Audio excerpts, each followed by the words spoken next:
What if I told you that blankets don't actually warm you?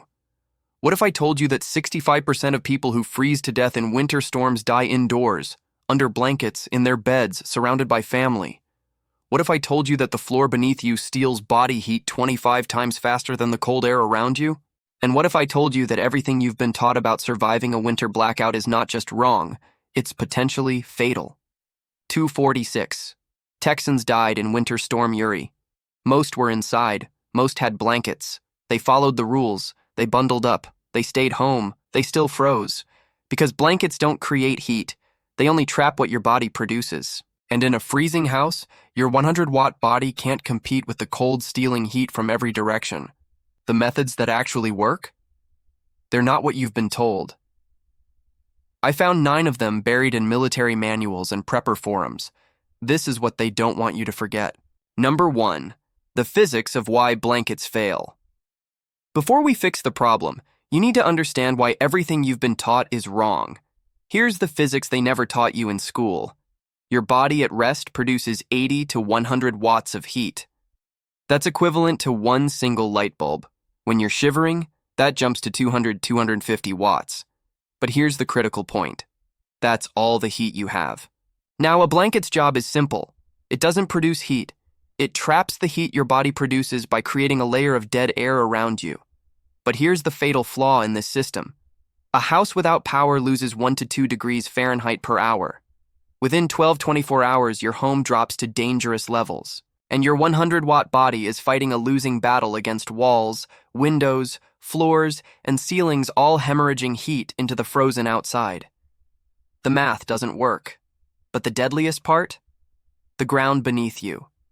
Cold floors conduct heat away from your body 25 times faster than cold air. You could have 10 blankets on top of you, but if you're lying on a cold floor, you're draining heat faster than your body can produce it. This is why 65% of hypothermia deaths happen indoors. People wrapped themselves in blankets and thought they were safe. They were slowly freezing from below. Now let me show you what actually works. Number 2. The one-room survival strategy. This is the single most important method I'm going to teach you today. When the power goes out, your first instinct is wrong. You think about heating your whole house. That's impossible without massive fuel supplies. Instead, you need to think like a submarine captain. Seal off everything except one compartment. Here's the math that makes this work. A typical house is 2,000 square feet. A single interior room is 150-200 square feet. That's 10-15 times less space to keep warm. Your body produces 80-100 watts. Your spouse produces another 80-100 watts. Your kids, 50-70 watts each. In a 2,000 square foot house, that heat disperses and disappears. In a 150 square foot room with the door sealed, that same body heat becomes significant. Here's how to execute this. Pick an interior room, one with no exterior walls if possible. Exterior walls bleed heat directly outside. Interior rooms are buffered by other rooms. Seal the door with rolled towels at the bottom gap. Cover windows with blankets or plastic. Bring everyone into that one room. Your combined body heat, 200 to 400 watts total, now has a fighting chance in the smaller space. This single strategy extends any fuel supply you have from days to weeks. Because you're not heating a house, you're heating a lifeboat. Every method that follows works better inside your one-room fortress. Number 3, the indoor tent trick. This method sounds crazy until you understand the science. Then it sounds genius. Inside your one-room fortress, pitch a camping tent. I know what you're thinking. A tent? Indoors? But listen to the data. When 2 to 3 people sleep inside an enclosed tent, body heat alone raises the interior temperature 15 to 20 degrees Fahrenheit warmer than the surrounding room. A room that's 45 degrees becomes a tent that's 65 degrees inside. That's the difference between hypothermia and survival. Here's why it works. A tent creates a microclimate. The enclosed space is tiny, maybe 30-40 square feet. Your combined body heat of 200-400 watts now has almost nowhere to escape. The tent fabric traps the warm air. If your tent has a rainfly, it reflects even more heat back inside. The execution is simple. Set up the tent in your sealed room. Throw blankets over the tent for additional insulation. This adds another layer of trapped air. Everyone sleeps inside. If you don't have a tent, build a blanket fort. Drape sheets over a table or chairs. The principle is the same. Create the smallest possible airspace for your body heat to warm. Here's the bonus nobody talks about. If you have kids, they'll think this is an adventure instead of a crisis. Morale matters in survival situations. An indoor tent turns your body heat from a liability into an asset. Number 4, the ground barrier rule. This is where most people die without ever knowing why. Remember that number I told you? The ground steals body heat 25 times faster than cold air. This is called conductive heat loss, and it's the silent killer in every blackout. You can pile blankets on top of yourself until you can't move. But if your back is against a cold floor, you're pumping heat into the ground like a broken faucet. The solution is ground insulation, and you need more than you think. Survival experts measure insulation in R value. For winter survival sleeping, you need an R value of 4 or 5 or higher. For reference, a typical yoga mat is R value 0.5. That's 10 times less than you need. Here's how to build a proper ground barrier with household items. Layer 1, tarp or plastic sheet. This creates a moisture barrier. Wet insulation is dead insulation. Layer 2, cardboard, newspapers or rugs. Stack them thick. Cardboard boxes flattened work perfectly. Layer 3, couch cushions, foam padding, or multiple folded blankets. Layer 4, your sleeping bag or blankets on top. Minimum total thickness, 2 to 3 inches beneath you. Here's a test to know if you have enough. Lie down on your setup. If you can feel the cold of the floor through your layers within 5 minutes, you need more insulation. The ground is not your friend. Treat it like an enemy stealing your life 1 degree at a time. Number 5, the hot water bottle technique. This method is centuries old. Your great-grandmother knew it. Somehow we forgot. A hot water bottle placed inside your sleeping bag stays warm for 6 to 8 hours. Some people report warmth lasting up to 12 hours in a well-insulated sleeping bag. That's an entire night of supplemental heat from boiling water once. Here's why this works so well. Water has an incredibly high heat capacity. It absorbs enormous amounts of energy and releases it slowly over time. A single hot water bottle radiates steady warmth directly into your core sleeping area for hours. The execution requires a heat source. A camp stove, an outdoor grill, a propane burner, anything that can boil water. Never use these indoors due to carbon monoxide risk. Heat the water outside or in a ventilated garage. Fill your hot water bottle or a Nalgene bottle.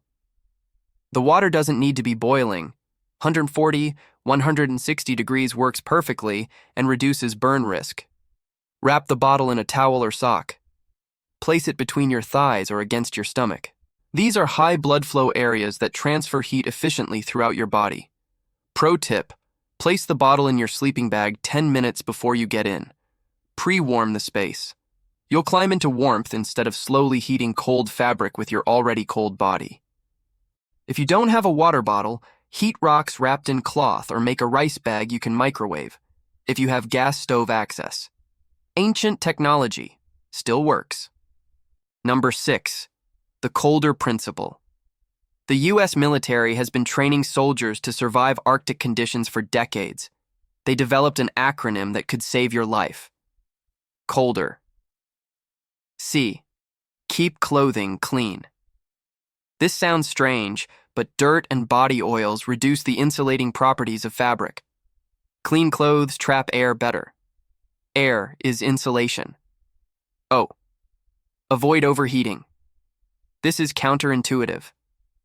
You're trying to stay warm, why avoid overheating? Because sweating in survival situations is potentially fatal. Sweat dampens your clothes. Damp clothes lose 90% of their insulation. You cool down rapidly and can't warm back up. L. Wear clothing. Loose and in layers. Tight clothes restrict blood circulation and compress insulation. Loose layers trap air between them. Each trapped air layer is additional insulation. D. Keep dry. This is the most critical letter. Wet clothing is dead clothing. Cotton is especially dangerous because it absorbs moisture and dries incredibly slowly. This is why survival experts say cotton kills. E. Examine clothing for wear and damage. Holes mean heat escape routes. Check your gear regularly. R. Repair damage immediately. A small tear becomes a major heat leak over time. The layering system that military uses, base layer, moisture-wicking material that pulls sweat away from skin. Wool, silk, or synthetic, never cotton. Middle layer, insulation that traps body heat, fleece, wool, or down. Outer layer, shell that blocks wind and water. This system has kept soldiers alive at -40 degrees. It will keep you alive in your frozen house. Number 7. The caloric furnace. Your body is a furnace, but a furnace needs fuel. In cold conditions, your body burns dramatically more calories just to maintain core temperature. Here's the data that should change how you eat during a blackout. Normal daily caloric need, 2,000–2,500 calories. Cold exposure with mild activity, 3,600–4,300 calories. Strenuous cold exposure, 4,200–5,000 plus calories. U.S. military Arctic ration standard, 4,500 calories per day. That's nearly double your normal intake. Here's why this matters for survival. Every calorie you eat becomes body heat through metabolism. Digestion itself generates warmth. This is called the thermic effect of food. Eating is literally stoking your internal furnace. But not all calories are equal in survival situations. Fats provide 9 calories per gram. Carbohydrates and protein provide only 4 calories per gram. Fat is more than twice as energy dense, and fats provide longer-lasting, slower-burning energy that keeps you warm through the night. Best foods for body heat in a blackout. Peanut butter, 588 calories per 100 grams. Doesn't require refrigeration. Nuts, 500–700 calories per 100 grams. Shelf-stable. Chocolate, 546 calories per 100 grams. Morale boost included. Cheese, 400 calories per 100 grams. Lasts without refrigeration for days. Jerky, 250 calories per 100 grams. High protein, shelf-stable. Pro tip, eat a high-fat snack before sleeping. Digestion generates heat through the night, working while you rest. Your blankets trap heat. Calories create it. You need both. Number 8. Propane heaters. Let's talk about actual heat generation. Everything I've taught you so far is about trapping or conserving body heat, but sometimes you need to add heat to the equation, and for that, you need the right equipment. The Mr. Heater Buddy series is the gold standard for indoor safe emergency heating. Little Buddy, 3,800 BTU, heats 95 square feet. Portable Buddy, 4,000–9,000 BTU, heats 225 square feet. Big Buddy, 4,000–18,000 BTU, heats 450 square feet. For comparison, a single candle produces 75–85 BTU. A human body produces about 300 BTU. The Portable Buddy on high produces 9,000 BTU. That's the equivalent of 30 humans or 100 plus candles. These heaters are specifically designed for indoor use with critical safety features. Low oxygen sensor, automatically shuts off if oxygen levels drop. Tip over protection, shuts off if knocked over. Accidental shutoff, multiple redundant safety systems. But here's what you must understand. Indoor safe doesn't mean no ventilation needed. You should still crack a window slightly when running any combustion heater. Carbon monoxide is the invisible killer of winter blackouts. 12% of Texas URI deaths came from CO poisoning. Fuel planning. One 1-pound propane cylinder runs a Portable Buddy for 5 to 6 hours on low. For a 3-day blackout, you need minimum 10–15 cylinders. For a week, stock 20–30. Combined with the one-room strategy, a single propane heater becomes incredibly efficient. Number 9. The death traps. I need to talk about what kills people, because these mistakes happen every single blackout. 12% of winter storm URI deaths were carbon monoxide poisoning. Not cold, poison. Dozens were hospitalized in Tennessee during the January 2026 storm from CO poisoning. Nashville reported multiple deaths from unsafe heating practices. Here's what's killing people. Gas ovens for heat. Your oven was not designed for space heating. Gas ovens can malfunction, produce incomplete combustion, and fill your home with carbon monoxide. The Louisiana Department of Health specifically warns, gas ovens may go out or burn inefficiently, leading to carbon monoxide poisoning. Generators indoors. Running a generator inside your home or garage, even with the door open, can kill you in minutes.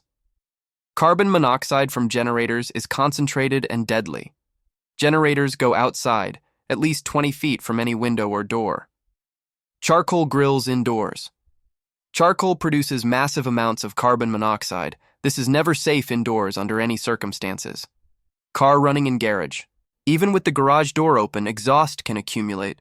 People have died this way. Candles unattended. Candles are the #1 cause of house fires during blackouts. If you use them, never leave them burning while you sleep.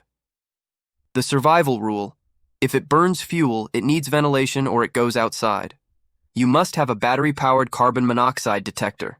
CO is colorless and odorless. By the time you feel symptoms, you may be too impaired to escape.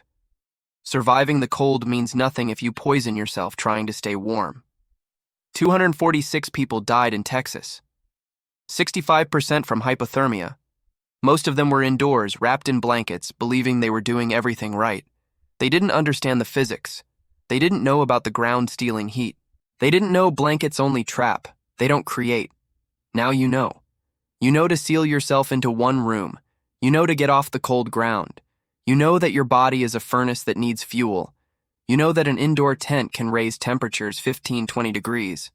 You know the colder principle that keeps soldiers alive. And you know what not to do. Because carbon monoxide kills just as dead as hypothermia. The next blackout is coming. Maybe not this winter. Maybe not in your state. But the grid is fragile, storms are intensifying, and the question isn't if you'll face a winter power outage, it's when.